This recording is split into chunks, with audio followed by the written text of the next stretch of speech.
Hello, hello. I'm here. And you're here. Hello, Sarah. Good afternoon. I'm having lunch right now, so my camera is off. Thank you. That is okay. This is a meeting where you can be eating or multitasking, but I'm happy that you're here. And slowly we're going to let everyone in. I know that we do have some people who have gone to the Microsoft Teams area. And just to let you know, this meeting is on Zoom. So I think we might wait for probably about 2 more minutes just to see if we can get anyone else in. And thank you so much for your patience with us. You know, the chat is always available for us to chat, to talk to each other, and as well as the microphone. I'll be back in a second.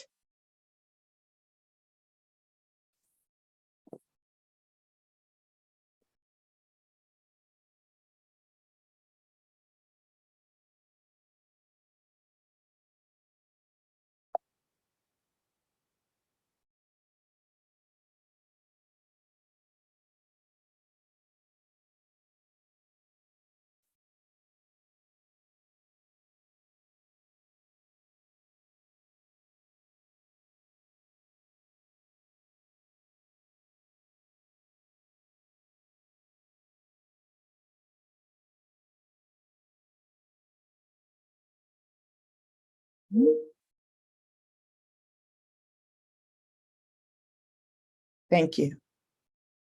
Now I can hear. Hey, Laverne, we are in the Zoom meeting. Okay, coming. I'm going to try and get there. Hopes to see you there. Thanks.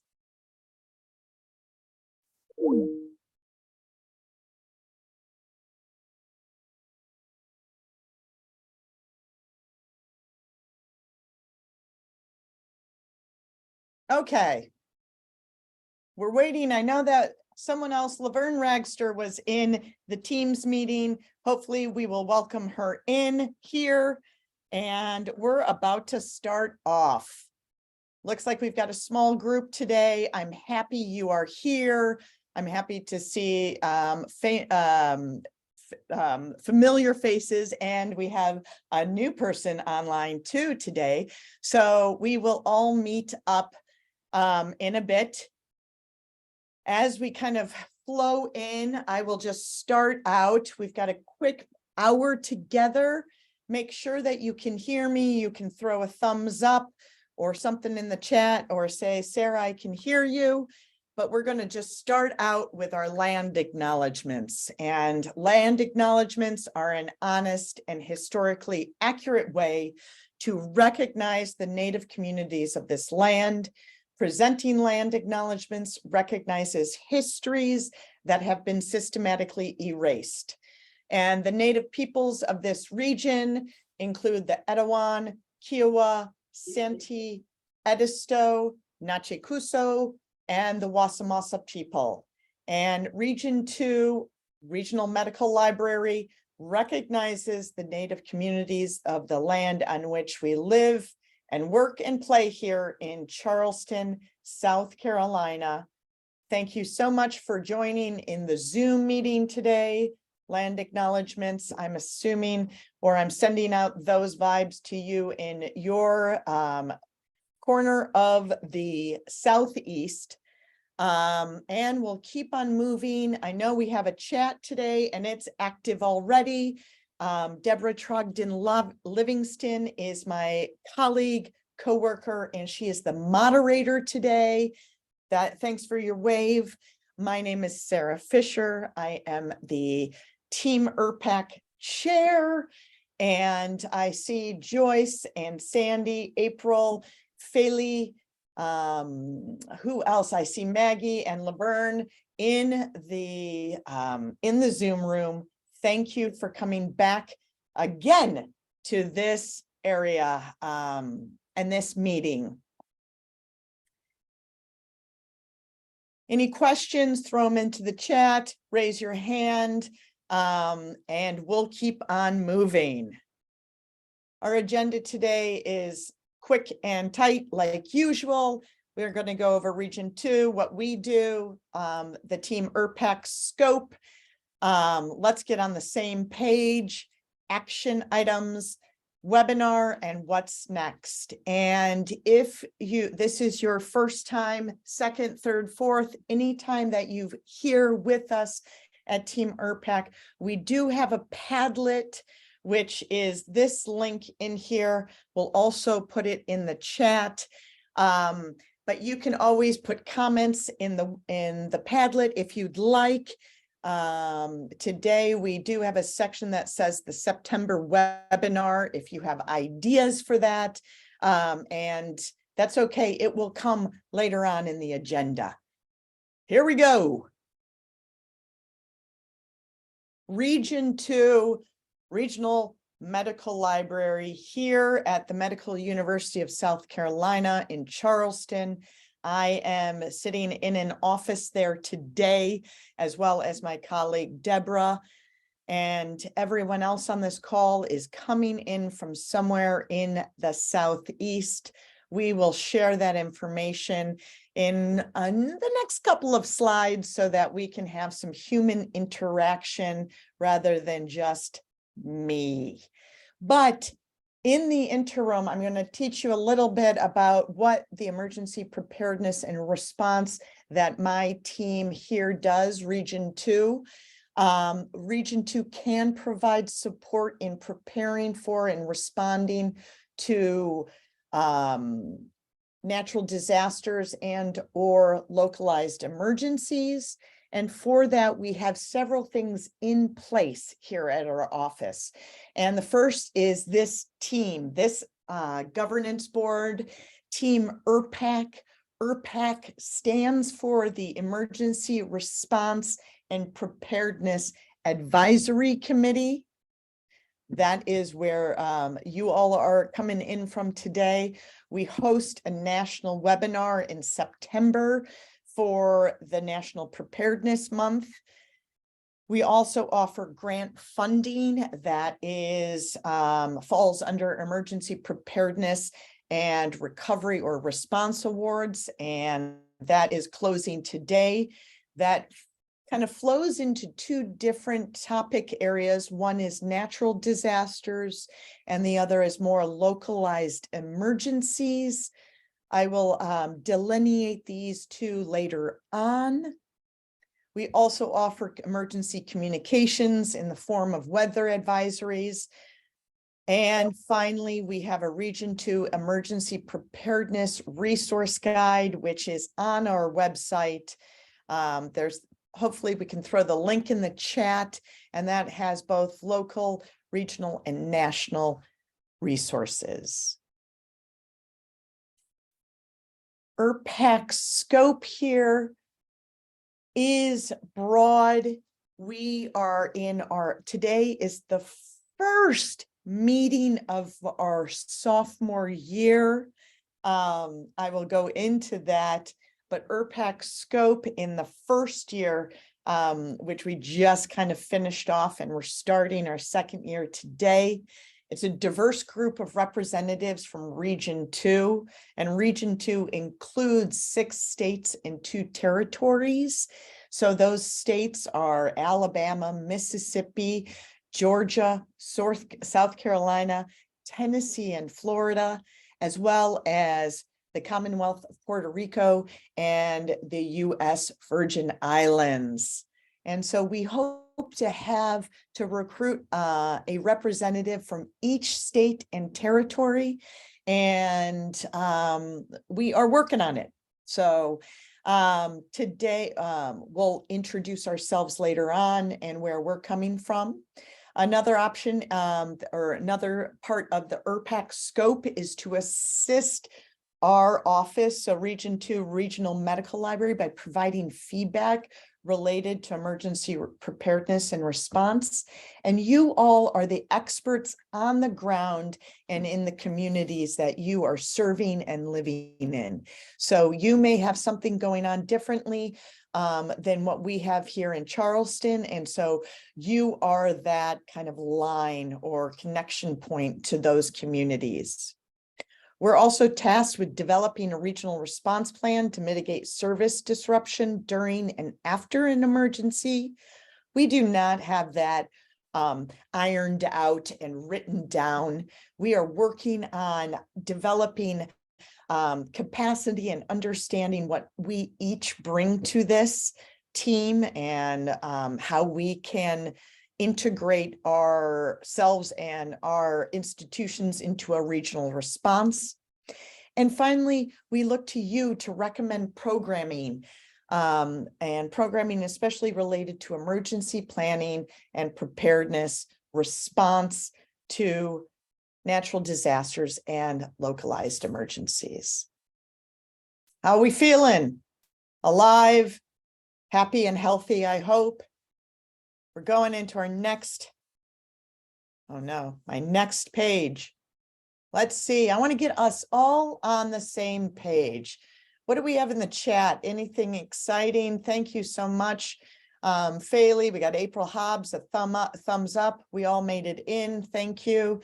Glad to be here from coastal Mississippi. Joyce, the Padlet link and emergency preparedness resources. Whoops, skipped ahead. So thank you so much for adding to the chat and keeping it lively. I want to make sure that all of us today, any of us who've been on since the first kickoff in a year ago to today, which is not the kickoff, but kind of the starting of our second year together. So as I said, we are entering into the sophomore year of Team ERPAC. Yes, we had our freshman year, our debut year, which was excellent. Many of you recommitted to year two. And so just for kind of information for you to wrap your heads around, our calendar year here at the Regional Medical Library is the grant year that we work under. And that is from May 1 to April 30th. And right now we are starting the third year of our grant, which may sound confusing when we're in Team ERPAC sophomore year or second year, but we weren't able to start all of this at the beginning. So we are in our second year of Team ERPAC and walking into the third year of our cooperative grant. So if that ever gets confusing, please do not worry. We try to wrap ourselves around it every day as well.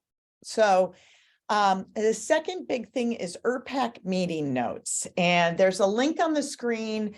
Deborah is going to throw it in the chat, and I included this in our Outlook calendar invites. My first question to you is, can you access this document? It keeps telling me that, sorry, hi, it's Maggie. Hi, I'm here, look, I exist.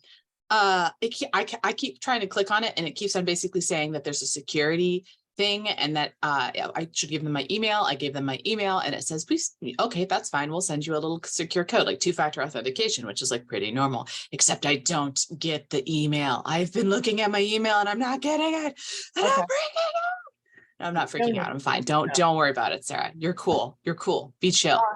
Good. Thank you so much, Maggie. Knowing that Maggie is in a similar institution to MUSC, and so she's having trouble accessing this document too.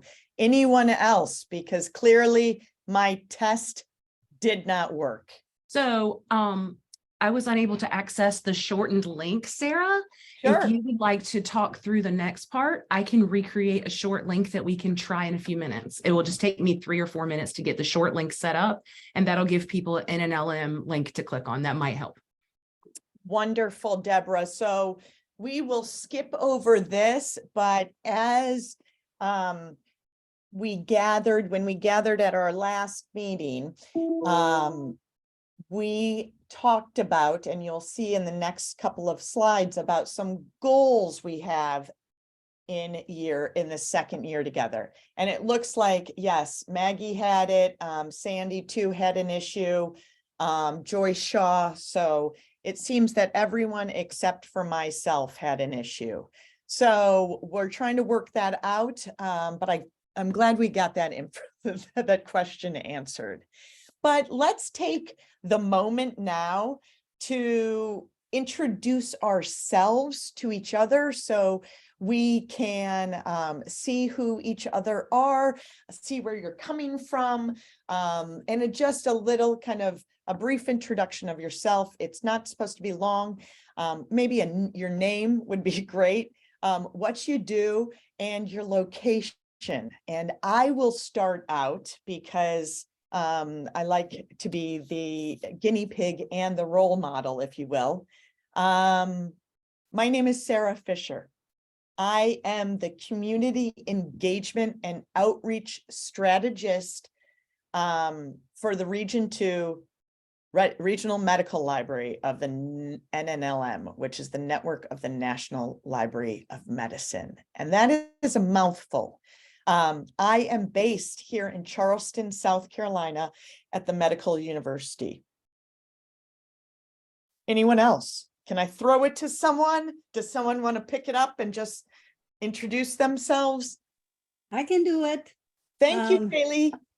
My name is Faylee Kiefner. Sorry that I'm at the lunchtime, so off the camera for a while. I am an associate professor in the School of Information Science at the University of South Carolina. It is my second year. Later, I will report to you and a little bit about our potential work with EFLA. So, okay, bye for now. Thank you. Thank you, Faylee. I'll go because Great. I'm double booked myself here. So I'm Sandy Hannabrink, and I'm the executive director of Touch the Future and an alumni of the Medical University of South Carolina. I'm in Anderson, South Carolina, which is the top north western corner of the state. My specialty area is accessibility for people with disabilities and assistive technology. And I do a lot locally and nationally with emergency preparedness with a number of groups, but in particular for people with disabilities. Thank you, Sandy. Pop it to someone else. I'll go next. Shannon Glover. I am the coordinator of Health Sciences Libraries for Northeast Georgia Medical Center, and that's in Gainesville, Georgia, not Florida. And I have interest from childhood. I've always volunteered for the American Red Cross, so long interest in emergency preparedness. So happy to see you, Shannon. Thank you so much for joining us today. Thank you. Good to see you too, Sarah. Who's up next? I can go next because I have to explain my deceitful name because it says Margaret, and Margaret's a lie. It's not a lie. That is my actual name. I'm just terrified of being considered an imposter because, like, what if I write down Maggie somewhere, which is my actual name that everyone calls me if you're a human being and not a robot. And so it is Maggie Ansell. I'm the Nursing and Consumer Health Liaison Librarian at the University of Florida Health Science Center Libraries in Gainesville, Florida. So, of course, as a third-generation Floridian who grew up on the coast of the East Coast, the proper coast of South Florida, I'm making enemies here. I am well-versed in emergency preparedness and hurricanes. And yes, I was that kid who really wanted to dash out in the middle of the hurricane every single time, but knew that she could not do such a thing. So I've always had an interest in emergency preparedness. I used to work at a hospital switchboard where we were responsible for a lot of emergency preparedness things. And so I've been fighting the good fight, trying to get my health science library, but then also the libraries as a whole at the University of Florida to kind of update specifically the continuity of operations plan. That's kind of the hardest thing, I think, because a lot of people were like, okay, we've got an emergency preparedness plan and we have like maybe emergency response plan, so the before and the after, but how do you deal with during the emergency? And I feel like the pandemic was an excellent example of how sometimes emergencies are not just 6 hours long. Sometimes they're 3 years long. And so learning how to have modified operations in the midst of the emergency, I think is a place where a lot of libraries who normally do really good job with emergency preparedness tend to misstep. Because for us, it's like, we're either open or we're closed. But what if you're kind of open? What does that mean? So that's kind of my area of interest. I'm all about the, like, what does it mean to still be trying to do your job under constrained circumstances? So sorry, that was a long spiel, but it's great to be back. Thanks so much, Maggie. Good to have you. Who's up next? I'll go. Okay, thanks, Laverne. Hi. Sorry about going to the wrong room, and just for your to add some more confusion to the quest, I was able to download all of the notes from your old link, from the old message, not from the new one. That's the difference. Anyway, nice to see you, Sarah, and some of the others I do remember from the last time I was here. Lots of things have happened since then. Fortunately, no major hurricanes for us. My name is Laverne Raxter. I'm in St. Thomas, U.S. Virgin Islands.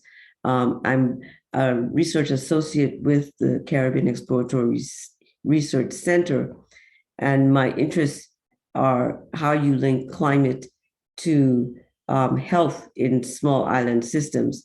And so when there was an opportunity here to figure out how we could improve the way our library systems and just information systems in the territory could respond to a disruptive event, I thought this would be a good place to assist that process from, because that is one of the challenges for small island spaces. We don't have a lot of extra people around on the bench, so you have to play a number of roles. So I'm happy to be here, and the information I've received from the folks on this particular committee have been quite useful. So thank you for that. And I haven't been here, but I did my assignment and I'm going to send it to you. Thank you, Laverne. Good to have you back. Thank you. Anyone else? I know we've got at least 2 left.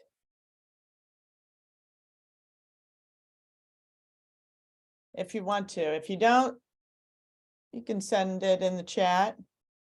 Oh, I see you, April. You just showed your picture. Hi, my name is April. I am representing Tennessee from Memphis, Tennessee. And we just had our Tennessee Library Association conference last week. I am from the University of Memphis. I am technically a research and instruction librarian, but I am also the graduate student outreach librarian for University of Memphis. So I handle all graduate students and PhD students. And I was interested in joining this because I am involved in research relating to emergency preparedness and disaster response with Dr. Philly Kiefner, who is also attending this meeting. I've been involved with that research since 2017, and I have constantly been looking to expand my knowledge for emergency response and disaster planning. I have a consumer health information specialization through the MLA. And yeah.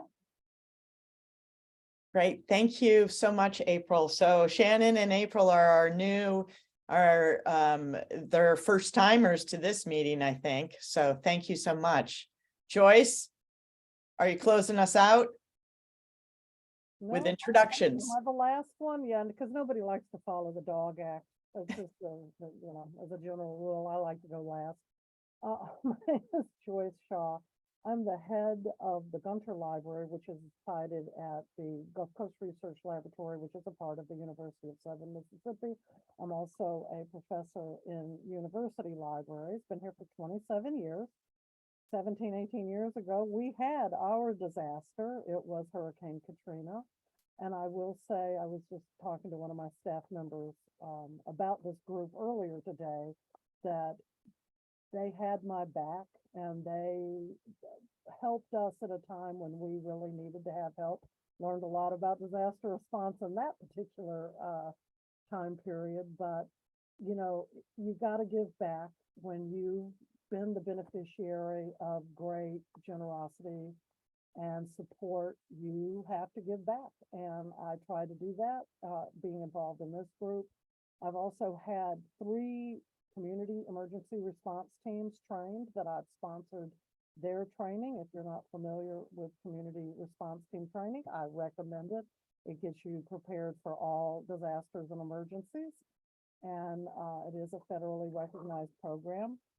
So real enthusiastic about it. It's still an important activity, and I think libraries are a wonderful resource for pushing that type of information out, so that where we are, no matter what our community is, if it's an academic community or a public community, whatever it is, that we are a place where people know that they can come to get the support and resources they need for recovery and preparation and dealing with disasters and emergencies. Thank you.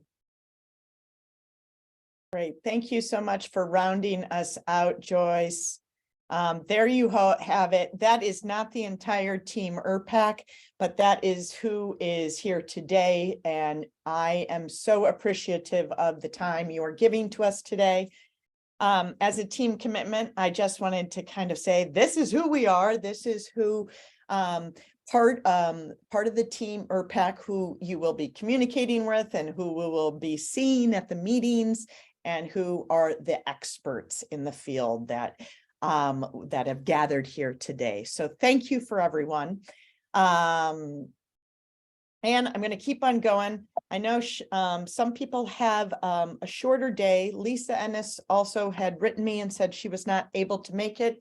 And she is at the Alabama College of Osteomedicine. And she's a professor and library director. So we spoke, the team members who made the last meeting, and it's okay if you didn't make the last meeting, no problem. But we thought of some goals or some action items that we would like for Team ERPAC to really focus on for this year. Great ideas came out. I've listed 5 of them here. So goals we shared were, we have to do a September 2023 webinar because September is National Preparedness Month, and our team offered one last year, which we'll talk about in the next slide. And then Team ERPAC shared files, which is what I tried to do with that Outlook invite, or actually with connecting you all to the ERPAC meeting notes. And that did not quite work out yet. So I think we'll have to figure that one out. Next was the shared resource directory, library status board, similar to the Waffle House Index. And as Faylee mentioned earlier, IFLA, but the Evidence for Global and Disaster Health has an interest group, and they have a professional toolkit that we have talked about evaluating. So today I really wanted to get a little focus on that webinar in particular, and talking about the shared files, but we'll open it up for some discussion next. How you feeling on this? Does this look like what we talked about last time? Thumbs up, good. And if there's anything missing, of course, throw it in the chat. Raise your hand, we can talk about it. And I'm going to the next slide. It's easy. It should be this easy. Okay, the webinar, and I hope, Sandy, I know we still have you now for a couple of minutes. Last year in September, Team ERPAC kind of pushed out our first national webinar for September. And the theme of September is National Preparedness Month. Nationwide, internationally known. And so last year we did a panel discussion inclusive disaster planning, considering people with disabilities. We had a 3-person panel. Sandy Hannebrink, who is on the call now, was one panelist and spoke about her expertise and what she works on, and things to consider. We also had Dan Wilson, who visited from the University of Virginia, and he is the man with the plan, or the COOP plan, the continuity of operations plan that Maggie had referred to earlier. And then we had Beatriz Quiñones from Puerto Rico, who spoke about emergency preparedness and communities with disabilities in Puerto Rico. So it was a well-attended, over 75 people attended, national webinar. And so today I kind of want to throw some ideas out and get us thinking about this September webinar, only because we really have this month and May to meet to discuss about it. And then we kind of trail off for a couple of months. And by the time we come back, it'll be time for this webinar. So some of the details around the webinar I noted, so it'll be in September. It's a national webinar. There will be continuing education credit available.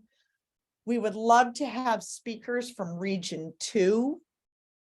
Our team works really hard with all of our programming, with using it through an equity and inclusivity lens.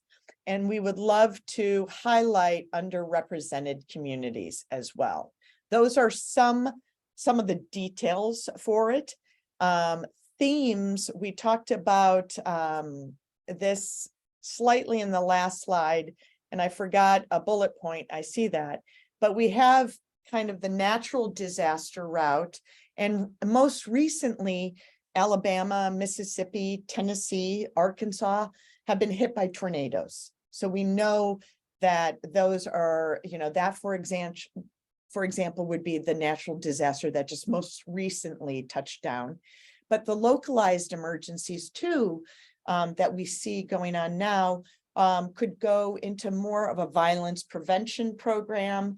We know the political atmosphere is heating up, wondering if there will be community responses to that, to mitigating any type of localized emergency.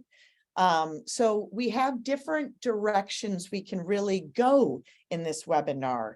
And so I'm wondering what you all think about ideas, what communities may want to know, what things you may want to learn. So we're hoping to have the theme really nailed down by the May meeting. So wonder if anyone has any ideas or great thoughts right away.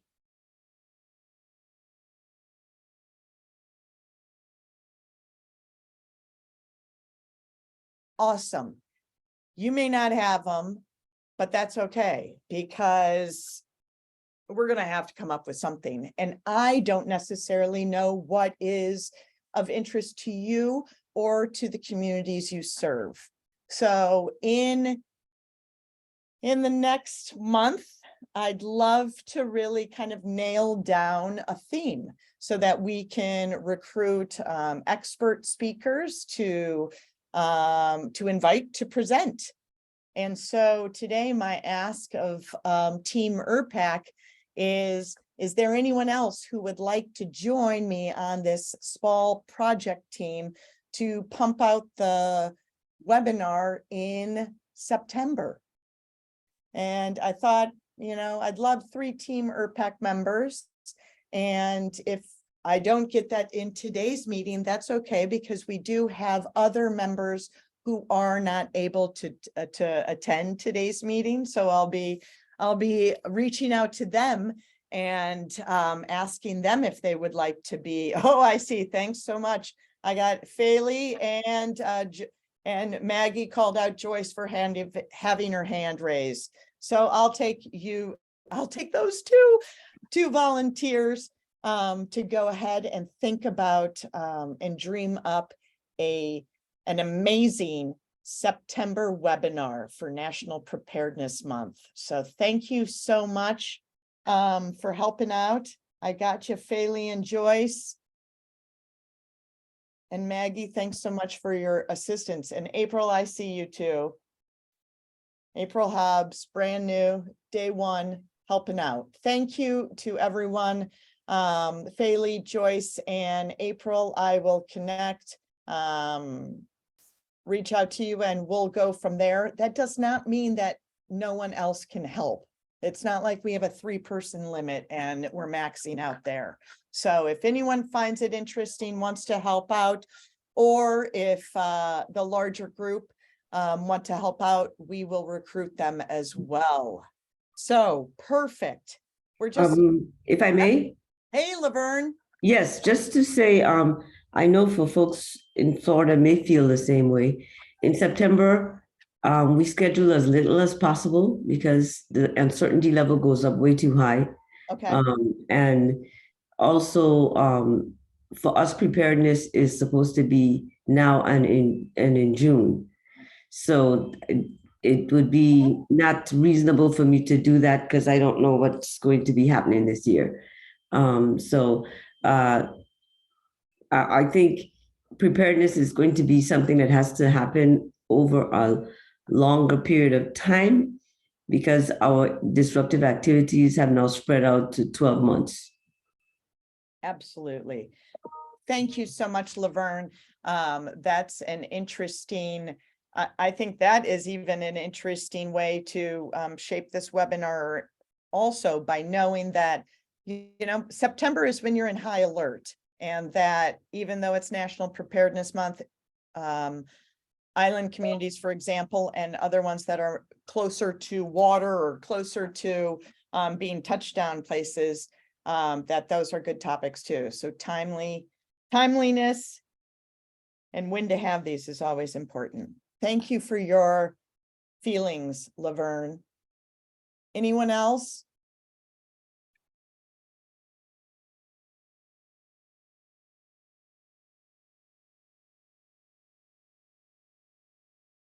Joyce Shaw wrote in, 2 really good topics, timely and important, will be difficult to pick one. Well, we'll figure it out. And you know, we can always have another webinar should we like. Thank you so much for your thoughts on that. And I feel pretty good. We'll keep on moving. There is always 2024 for another webinar. Thank you, Deborah, my colleague. Okay.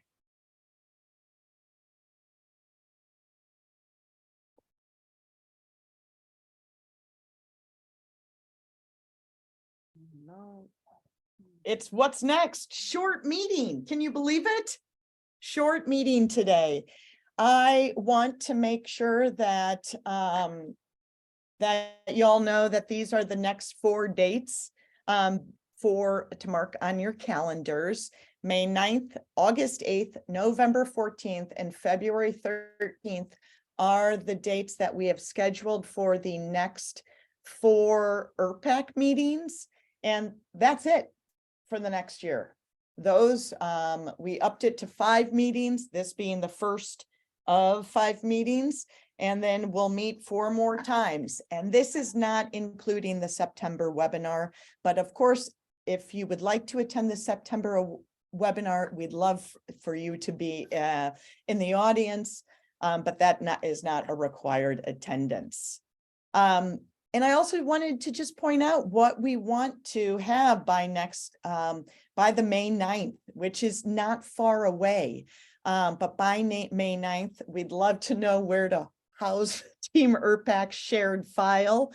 And this is springboarding from the fact that only Laverne could access our notes, the ERPAC meeting notes. Thank you, Laverne, for doing that. And also, we'll be looking for the September webinar theme and the September webinar date.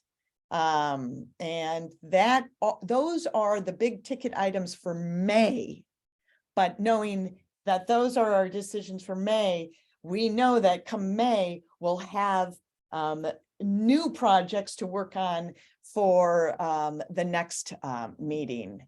So I've got, thanks so much. I've got a little chat note that from Deborah, thanks to those who helped in private chat to troubleshoot this issue. She's grateful for your help. And I wanted to open up our forum now for any questions or to follow up on some of those last, some other goals and action items that we talked about. I know, Faylee, you said you had an update and wanted to offer anyone else the floor as well. Okay, my update will be very short. I reported to the IFLA's Health and the Biosciences Committee, and that is the sort of like the SIG is under the Health and the Biosciences Library Division. The standing committee approved our this initiative. So at this point, they are working on some of the IFLA annual conference thing.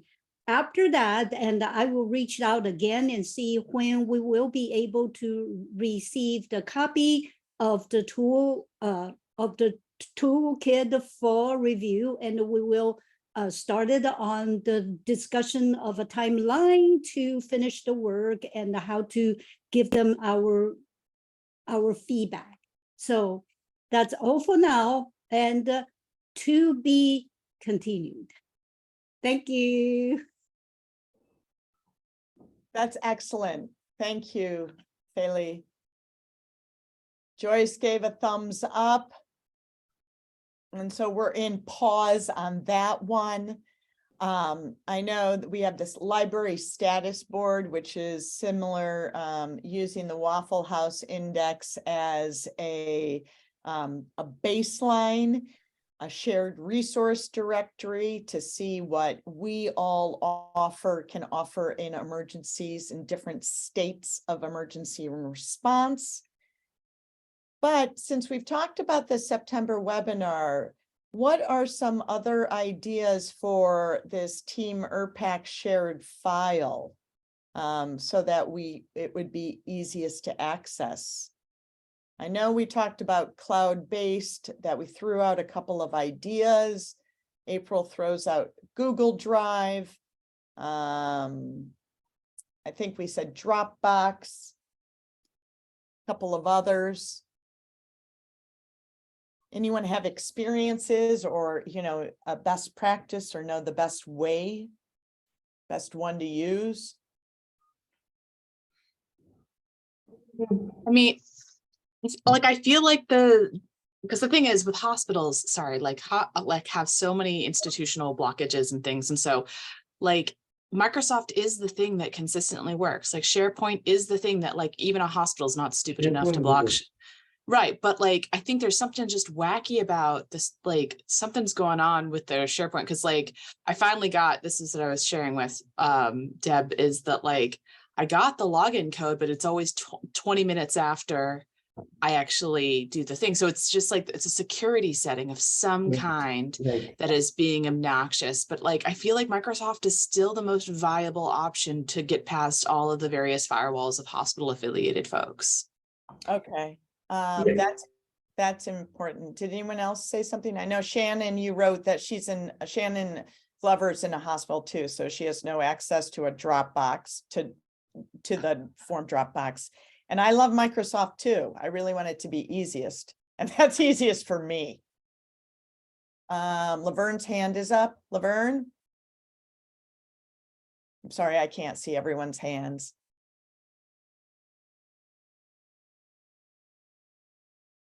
Well, Laverne. If I may? Yes, please. Gone. Okay.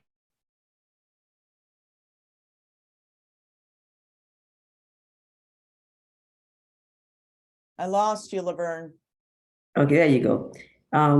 The one is like things like Teams or SharePoint. We just have to give everybody an entry permit from institution. I mean, it has to be accepted by your institution. So somehow that would have to be negotiated. We have that problem with some other places as well. So to me, Dropbox is not the easiest one to use. SharePoint is easier. But if some systems require you to be recognized, so we could make sure that people are recognized. The group is not that large. The other quick thing I wanted to ask us on a slightly different topic is Sure. if anyone has any information regarding grants or access to dehumidifiers or generators, large generators for the library at the university. I was asked to put that out into the cosmos and to you folks specifically to see if anybody has any information. One of the challenges for us is that because we don't build the way people build in temperate areas, the building is not sealed. So when you have a storm on top of everything else, the humidity goes over the hill, and the mold business is just madness. I know lots of people spend time trying to clean up their stuff that way. The other thing is that apparently University of Virgin Islands has decided to move towards digitization of their local resources, things that they're sure they can't get from somebody else. And that's what they're using as their way of mitigating and preparing for disruptive times. But the challenge with that is that you then still have an issue with access if there's no current, there's no computers, there's no towers, whatever. But if anybody has any suggestions about dehumidifiers or generators, we would love to hear from you. Well, I hate to say that it's absolutely perfect timing, Laverne, but it is absolute. Today, our office today is the due date to turn in grants. But we have an emergency preparedness and response award, which it could fit this, could purchase humidifiers for you to have in just kind of waiting for that next moment, or if you need them now. So we could talk about that. So we have, the funding is open right now. It is due today, but we'd love to get those. We were just in Tennessee Library Association, and I sat in on an emergency preparedness session. And the gentleman recommended, if you can get, this type of vacuum, if you can get a humidifier and just have them ready and waiting. And at the end of that discussion, I said, we can give that money. We have that money to fund those humidifiers, those types of equipment to keep around. So Laverne, I'll send you that link. Maybe you reach out to Lauren to get in conversation about what we can see if anything can happen. I would appreciate that. Thank you very much. Sarah, you're not able to have two screens up, so I wanted to tell you that we've been running a test, and evidently from Florida, the system is much easier and multiple people. I see Shannon and April and Margaret set it up and I got in. So it's very possible that maybe someone else like you, my friend, would be able to host the notes instead of us in that format. Absolutely. Thanks so much for doing that while I was performing in the background. I always need, everyone needs dancers and backup dancers. Thank you. Anything else out there? So we're going to figure out about this ERPAC, this kind of team ERPAC shared files. That's what the backup dancers have been doing while I've been womaning the microphone. We will have an update on that.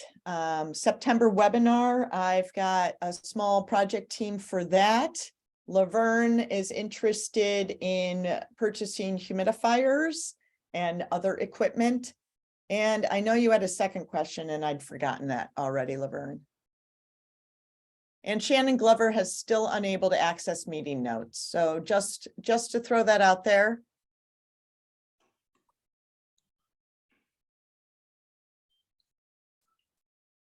No, I think I was just talking about the digitization and that's all.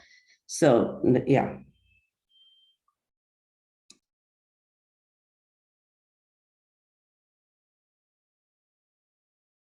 Well, and Sandy Hannah-Brink, Laverne would be a great person. She has to step out today, but she's a great person to talk about accessibility, especially with that digitization. Digitization's excellent, but if you don't have access to it, then that makes it not so excellent. Still trying to get Shannon Glover up on the new document. I really appreciate everyone working together. This is what Team ERPAC does best. And we have a couple minutes, want to keep it open for any comments. And I don't want to shut this, shut the work down that's going on behind the scenes too quickly.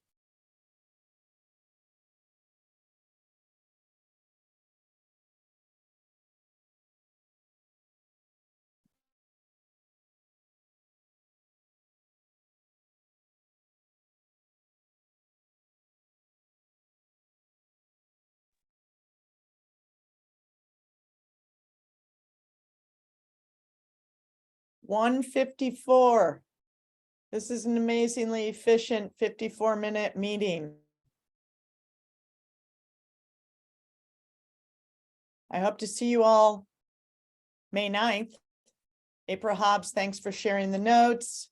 Shannon Glover, success, we'll check. Got it, Maggie. I think we're making some headway. Thank you so much for all of the background. I noted the link and we can send it out if you want to close up shop. Will do.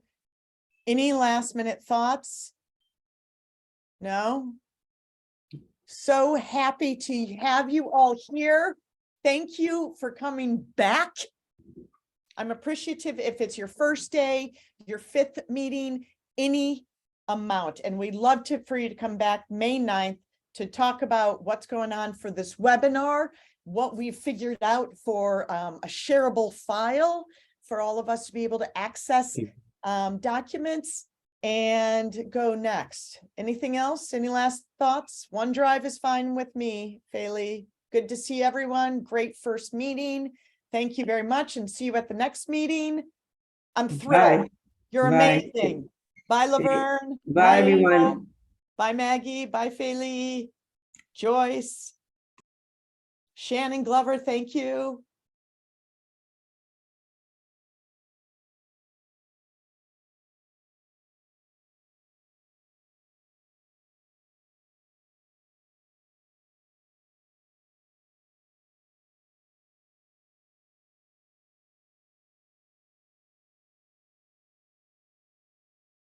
All right, Sarah, I'm going to send you those 2 links, one for the document, one for the test folder, so that if you don't mind sending it out, we'll be good to go. Shannon, Yeah. Are you still there? Or are you just kind of up in the background?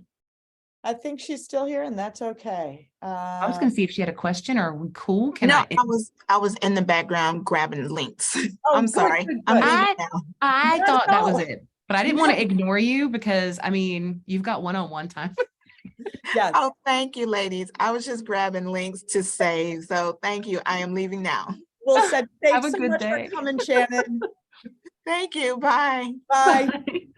Can I end the recording now? Absolutely perfect. Thank you so much, Deborah. You're so welcome. You did a great job. I'm coming